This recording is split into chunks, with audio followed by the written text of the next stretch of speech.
গাছের আড়ালে মহিলা দাঁড়ায় বলতে আছে, আবু হুরায়রা, জীবনে এমন একটা অপরাধ করছি, কেউ দেখে নাই, কেউ জানেও না, ছেলে মেয়েরাও দেখে নাই, ঘরের মা বাবারাও বুঝতে পারে নাই যে আমি এমন একটা পাপ করছি। ঘরে গেলে সবাই মনে করে আমার চেয়ে ভালো মহিলা দুনিয়াতে নাই। বাসায় যাওয়ার পর আমার আপনজনরা মনে করে আমার চেয়ে সুন্দর মানুষ দুনিয়াতে নাই, কারণ আমার চরিত্র অনেক সুন্দর ছিল।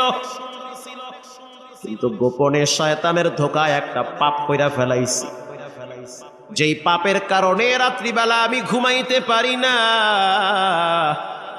বাতি নিভায়া দিলে মনে হয় কবরে শুয়ে আছি, না জানি কি হয়ে যায়।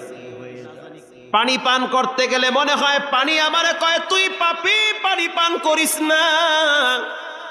খাবার খাইতে গেলে মনে হয় খাবার আমারে ধিক্কার দেয়, তুই পাপী।